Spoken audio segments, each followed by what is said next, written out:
오늘도 너무 귀한 말씀이 있습니다. 자, 설명을 드리면 조금 어려울 수 있는데 31절에 보시면 그런즉 이 일에 대하여 우리가 무슨 말 하리요 그랬습니다. 이 일이 무엇일까요? 바로 앞에 28절, 29절 이렇게 보시겠습니다. 29절을 보면 하나님이 미리 아신 자들을 또한 그 아들의 형상을 본받게 하기 위하여 미리 정하셨으니 이런 표현이 나옵니다. 29절에 미리 아신 자들을 위해 미리 정하셨으니 우리가 이것을 가리켜서 어떻게 이름을 붙였냐면 우리 교리에서 이 내용을 가지고 뭐라고 부르냐면 예정론이라고 부릅니다. 미리 정하셨다, 예정하셨다 그런 뜻인 거죠. 우리가 예정론이라는 말을 잘 우리가 알고 있습니다. 잘 알고 있는데 이 예정론이라는 말을 우리가 조금 오해할 때가 있습니다. 하나님께서 우리 일을 다 예정해 놓으셨다. 내가 아플 것, 잘 될 것, 성공할 것, 실패할 것 다 예정해 놓으셨다. 그건 우리가 나중에 지나고 난 뒤에야 뒤돌아보면 그때 하나님께서 우리를 이런 길로 인도하셨구나 이렇게 되겠죠. 근데 그것은 온전히 진정한 예정론이 아닙니다. 자, 예정론이라는 것은 뭐냐? 오늘 29절에서 정확히 말씀하고 있습니다. 미리 아신 자들을 또한 미리 정하셨는데 목적이 무엇이냐? 그 아들의 형상을 본받게 하기 위해서 미리 정하셨습니다. 그러니까 예정론의 목적은 그 아들의 형상을 본받게 하기 위하여, 즉 그 아들이 누구시겠어요? 예수 그리스도를 본받도록 하는 것이 예정론의 목적입니다. 예수 그리스도를 본받게 하는 것이 예정론의 목적이에요. 조금 더 풀면 예정론은 우리가 예수 그리스도를 믿음으로 그리스도를 닮아가는 삶을 누구나 살아갈 수 있도록 예정하신 것입니다. 미리 정하신 거예요. 우리 앞길에 오늘 돌아가다가 돌뿌리가 있고 가다가 5,000원을 줍고 이런 예정을 하셨다는 것이라기보다는 예정론은 누구든지 예수 그리스도를 믿음으로 그 아들의 형상, 예수 그리스도의 형상을 본받도록 하는 것이 그것을 우리 하나님께서 예정하신 것입니다. 그것이 예정론입니다. 누구든지 예수 그리스도를 믿으면 구원받도록, 그래서 예수 그리스도를 본받는 삶을 살도록 미리 그렇게 정하신 것입니다. 누구든지. 누구인지는 이제 나중에 우리가 또 살다 보면 저 사람은 삶은 하나님께서 예수님을 믿도록 정하신, 이렇게 우리가 느낄 수는 있을지 모르겠지만 예정론은 예수 그리스도를 믿음으로 예수 그리스도를 본받는 자가 되도록 한다라는 것을 모든 사람들에게 예정해 두셨다. 그것이 예정론의 올바른 본래의 의미입니다. 예수 그리스도를 본받도록 하기 위해서 미리 정하신 것입니다. 자, 그러니까 31절에 그런즉 이 일, 하나님의 예정이죠. 구원에 관한 예정입니다. 우리가 예수 그리스도를, 누구나 예수 그리스도를 믿으면 구원받는다라고 정해 놓으신 거예요. 지금 우리만이 아니고 100년 뒤에 살아갈 사람에게도, 200년 뒤에 살아갈 때도, 주님이 오실 때까지 누구든지 예수 그리스도를 믿음으로 예수 그리스도를 본받는 삶을 살도록 미리 정해 두신 것이, 그 표현이 예정론이라는 뜻의 올바른 의미입니다. 그런즉 이 일에 대하여, 예정에 대하여, 누구나 예수 그리스도를 믿음으로 구원받게 하셨다고 하는 이 일에 대하여 우리가 무슨 말 하리요? 만일 하나님이 우리를 위하셔서 그렇게 하셨다면 누가 이 일에 대해서 막을 수 있겠느냐? 하나님께서 그렇게 정하셨다고 하는데 누가 그것을 막을 수 있겠느냐, 대적하겠느냐, 하나님의 뜻을, 그런 뜻입니다. 자기 아들을 아끼지 아니하시고 우리 모든 사람을 위하여 내주시니까. 이 표현이 39절의 표현과 똑같은 거죠. 자기 아들을 아끼지 아니하시고 우리 모든 사람을 위하여 내주시니, 하나님의 사랑을 의미하죠. 우리 축도할 때도 예수 그리스도의 은혜와 하나님의 사랑이라고 표현을 합니다. 독생자를 주시기까지 모든 사람을 위하여 내주신 그 하나님의 사랑, 그 하나님이 어찌 그 아들과 함께 모든 것을 우리에게 주시지 아니하겠느냐, 이렇게 말씀합니다. 즉 우리가 예수 그리스도를 믿은 모든 자에게는 하나님과 같이, 예수님과 똑같이 이 땅의 모든 것을 장차 다스리고 왕노릇하게 될 것을 이렇게 표현하신 거죠. 자, 우리가 다 알고 있는 신앙의 내용을 사도 바울이 이렇게 정리한 것입니다. 하나님은 우리를 얼마나 사랑하세요? 독생자 자기 아들을 아끼지 않고 죽이실 정도로 우리를 사랑하시고, 그래서 그 예수와 함께 주님의 뒤를 따라 주님을 본받으며 살아가려고 하는 우리가 장차 우리 주님과 함께 주님이 그러실 것처럼 왕노릇 할 것이고 영생을 누리게 될 것이다. 그것을 이렇게 교리적으로 표현한 것입니다. 여러분, 우리가 기억하셔야 되는 건 뭐냐면, 축도가 정말 뭐라 그럴까요? 고린도후서의 말씀이잖아요. 고린도후서의 그 말씀을 그대로 우리가 옮긴 것이 축도인데, 정확하게 우리 하나님의 사랑에 대해서 표현하고 있죠.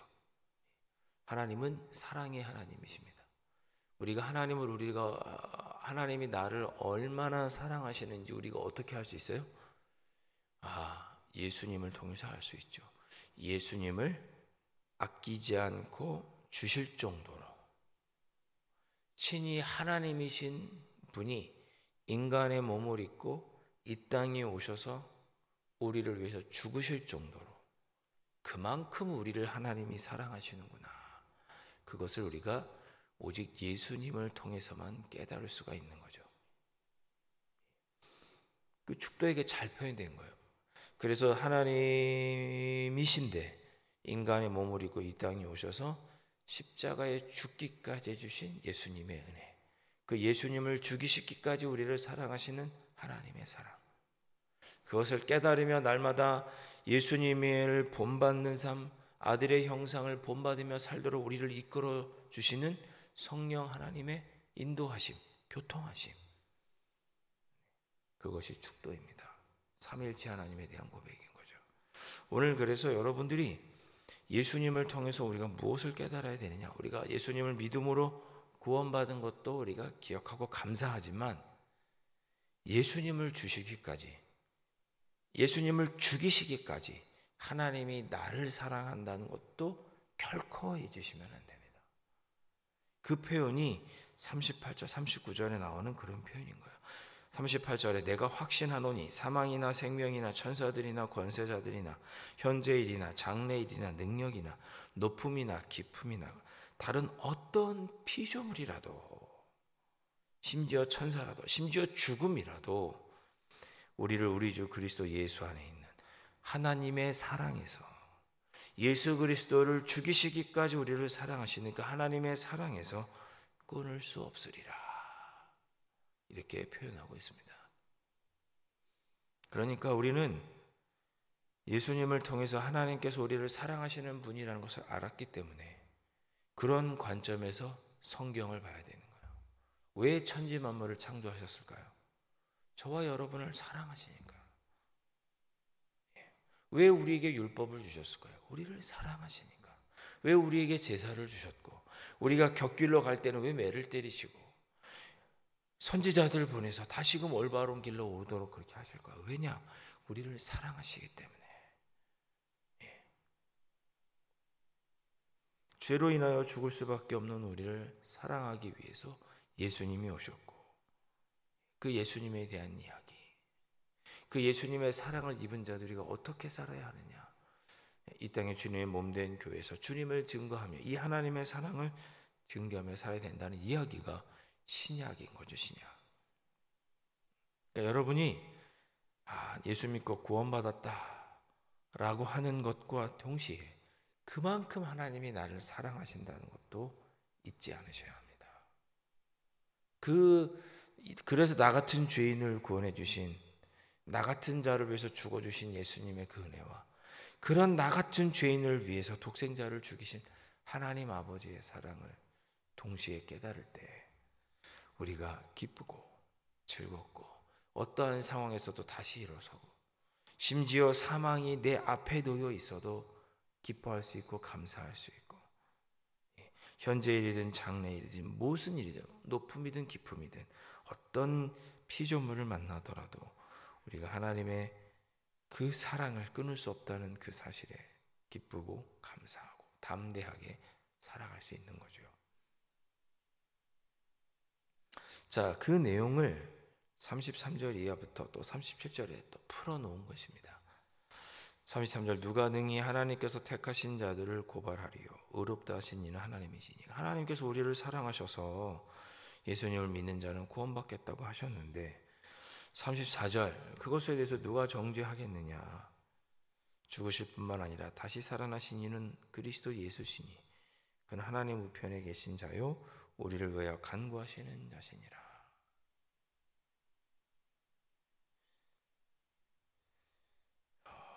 우리 예수님은 우리 곁에서 우리를 위해서 변호하고 계시는 거죠. 우리가 죄를 조금 짓고 낙심하고 넘어져도 예수님 우리 곁에서 하나님께 얘기해 주시는 거죠. 하나님, 지금 누구누구가 합류하니 조금 하나님의 마음을 아프게 하지만 그래도 예수님을 믿고 있으니 하나님 그를 여전히 사랑해 주시고 천국으로 인도해 주시고 품어 주십시오. 그리고 옆에서 간구하시는 분이 우리 예수님이시다. 누가 우리를 그리스도의 사랑에서 그렇게 끊을 수 있겠느냐. 환난이나 공고나 박해나 기근이나 적신이나 위험이나 칼이나 그 어떤 것도 그리스도의 사랑에서 끊을 수 없다.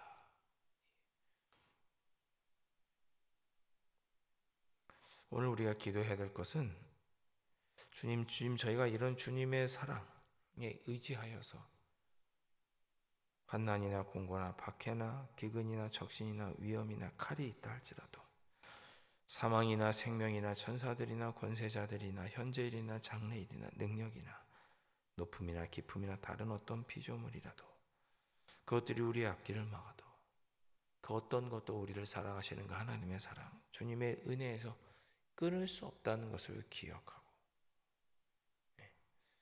자식이 나를 속상하게 하고 계획하고 바라는 일이 잘 되지 않고 이 사회가 정말 이상하게 돌아가고 힘들고 어려워도 나를 사랑하시는 주님, 그 어떤 것도 하나님의 사랑에서 끊을 수 없다는 것을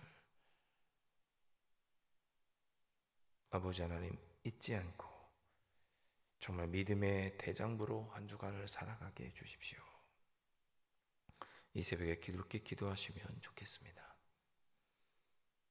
이런 표현이 좀 그렇지만 제가 임종을 앞둔 분들 앞에 가서 꼭 읽어드리는 성경이 오늘 읽었던 38절과 39절입니다. 임종을 앞둔 분들에게 요한복음 3장 16절과 38절과 39절, 로마서 8장 38절 39절을 꼭 읽어드립니다. 요한복음 3장 16절도 하나님께서 우리를 사랑하셔서 독생자를 주셨다는 고백이고, 로마서 8장 38절 39절도 그런 하나님의 사랑에서 끊을 수 없다는 고백입니다. 그러니 죽음을 앞두고 사망이나 그 어떤 것도 끊을 수 없으니 그 하나님의 사랑을 끝까지 의지하시기를 바라면서 이 말씀을 읽어드리고 기도해 드립니다.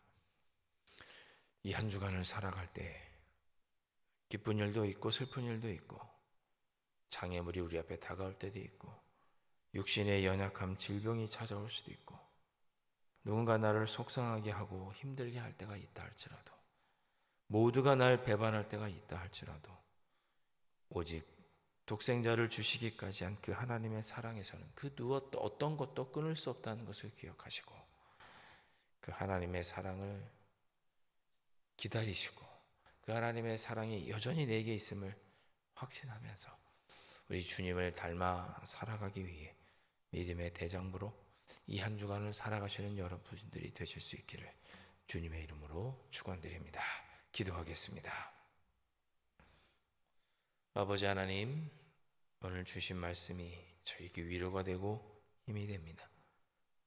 아버지 하나님, 그 어떤 것도 심지어 사망도 어떤 사람도 어떤 기쁜 일이나 슬픈 일도 높은 것이나 낮은 것이나 깊은 것이나 그 어떤 것도 나를 사랑하시는 그 하나님의 사랑을 끊을 수가 없다는 것을 오늘 다시 한번 깨우쳐 주시니 감사합니다.